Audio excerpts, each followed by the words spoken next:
لا يقتصر الجهد الحكومي والمدني في ميسان على حملات التوعية والتعفير لمواجهة فيروس كورونا فحسب، بل هنالك مبادرات إنسانية انطلقت لمساعدة العائلات الفقيرة تمثلت بتوزيع المؤونة والسلات الغذائية على العائلات المتعففة وذات الدخل المحدود، في مشهد جسد مدى تماسك وتلاحم أبناء الشعب الواحد في مواجهة الأزمات.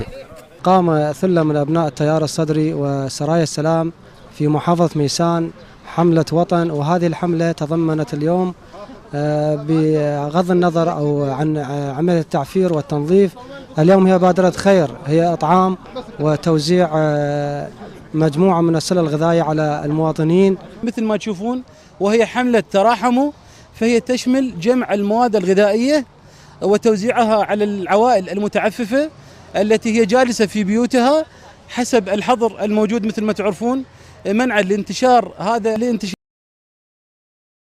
الأوبئة في عموم المحافظة. هذه المبادرة التي يقودها متطوعون في سرايا السلام اعتمدت على جمع التبرعات من الميسورين سواء بالأموال أو المواد الغذائية، واستهدفت المناطق الفقيرة في المحافظة كجزء من تجسيد مبدأ التكافل الاجتماعي بالمجتمع في ظل الأزمات.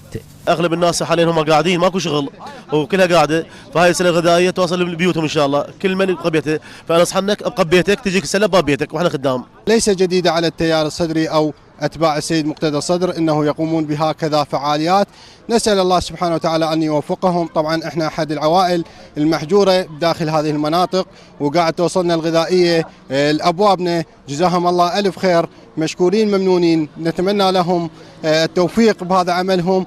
وفي ظل هذه الظروف الاستثنائية التي تمر بها البلاد، تأتي الحاجة إلى إحياء ثقافة وسلوك التضامن الاجتماعي لمساندة الجهود الوطنية المبذولة، انطلاقا من المسؤولية المجتمعية لإبعاد خطر هذا الوباء. هذا ما أثبته العراقيون وهم يواجهون كورونا، شركاء في المواطنة وفي الأمن والسلام والصحة.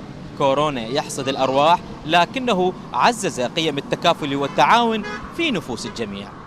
حيدر الجيزاني، العراقية الإخبارية.